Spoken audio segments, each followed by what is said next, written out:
Assalamualaikum warahmatullahi wabarakatuh. Halo guys, balik lagi bersama saya Yusuf Rianto di channel Nihon Anime, yang tempatnya kita ngobrolin segala hal yang seru dan informatif. Kali ini kita bakalan bahas topik yang lagi hangat banget nih. Nah, ada yang pernah nggak ngalami pengajuan online selalu ditolak? Nah, pasti kesel banget kan ya. Nah, di video kali ini kita bakalan kupas tuntas alasan kenapa pinjaman online kamu bisa ditolak dan gimana cara mengatasinya. Yuk langsung aja kita mulai. Oke, jadi di sini ada banyak alasan ya yang bisa dijadikan salah satu dasaran yang dimana atau landasan ya untuk kenapa sih ya kira-kira kok bisa kayak gitu ya. Nah, di sini saya udah merangkum menjadi satu video ini ya. Nah, teman-teman bisa tonton sampai akhir ya. Oke, jadi alasan pertama karena data tidak lengkap. Nah, pertama-tama alasan yang paling umum kenapa pinjaman online selalu ditolak adalah karena data yang kamu masukin nggak lengkap atau ada yang salah. Misalnya KTP buram, alamat yang nggak jelas, atau informasi lain nggak akurat. Contohnya mungkin nomor KTP ya, atau nomor KK itu salah satu digit ya. Nah, itu bisa jadi penyebab ya, karena datanya tidak lengkap jadi tidak bisa diterima. Nah, jadi penyedia pinjaman itu biasanya butuh data yang valid ya dan benar ya untuk memastikan bahwa kamu yang meminjam bisa dipercaya.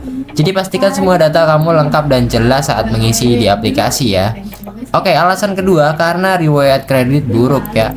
Alasan kedua, riwayat kredit kamu mungkin kurang bagus. Penyedia pinjaman online biasanya mengecek riwayat kredit kamu buat ngelihat apakah kamu punya masalah pembayaran dalam membayar utang sebelumnya ya, atau pinjaman online sebelumnya.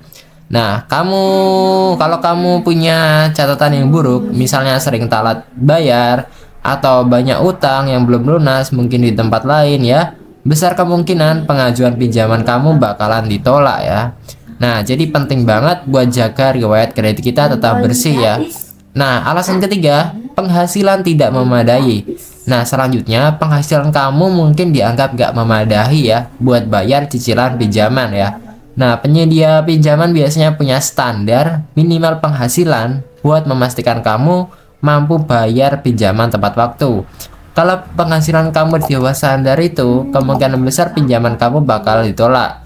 Nah, solusinya, coba cari tempat pinjaman yang sesuai dengan kemampuan finansial kamu, atau tambah penghasilan dari sumber lain ya. Nah, jadi untuk solusinya, tadi kan kita udah menyebutkan beberapa alasannya ya. Solusinya, teman-teman, yang pertama, yang poin pertama ya, bisa memperbaiki data atau dokumen ya. Nah, sekarang kita masuk ke solusi pertama. Pastikan semua data dokumen yang kamu masukin udah lengkap, jelas ya. Scan KTP, kalau bisa pakai kamera yang bagus atau resolusi tinggi ya. Nah, isi alamat dengan lengkap dan pastikan nggak ada typo di formulir aplikasi. Data yang lengkap dan akurat bisa meningkatkan peluang pinjaman kamu disetujui ya. Nah, yang kedua, solusinya bangun riwayat kredit yang baik. Solusi yang kedua, perbaiki riwayat kredit kamu ya. Jadi mulailah untuk melunasi utang-utang kecil dan bayar tepat waktu. Nah, kalau kamu punya kartu kredit, gunakan dengan bijak dan bayar tagihan sebelum jatuh tempo, jangan sampai telat ya. Nah, riwayat kredit yang baik bisa jadi nilai plus ya buat penyedia pinjaman dalam mensetujui aplikasi kamu. Nah, solusi yang ketiga, yang terakhir ya, tadi yang udah saya sebutkan, yaitu mungkin teman-teman bisa coba cari alternatif pinjaman. Nah, kalau penghasilan kamu belum cukup untuk memenuhi syarat pinjaman tertentu, coba cari ya alternatif lain yang lebih sesuai dengan kondisi finansial kamu atau keuangan kamu ya. Dan ada ya banyak penyedia pinjaman online dengan syarat yang berbeda-beda. Coba kamu bandingin ya dan pilih yang paling cocok dengan kemampuan kamu ya. Jadi jangan memaksakan diri ambil pinjaman di luar kemampuan ya. Jadi pinjamnya itu jangan mungkin terlalu banyak ya, atau nggak wajar gitu ya. Jadi kembali lagi ke data kamu yang udah diisi. Nah, itu nanti jadi bahan pertimbangan dari pihak Shopee. Nah, di sini ada tips tambahan dari saya.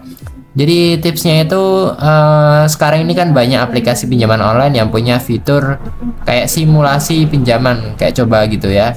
Nah, kamu bisa coba mungkin hitung dulu ya berapa cicilan per bulan yang harus kamu bayar dan sesuaikan dengan kemampuan kamu ya.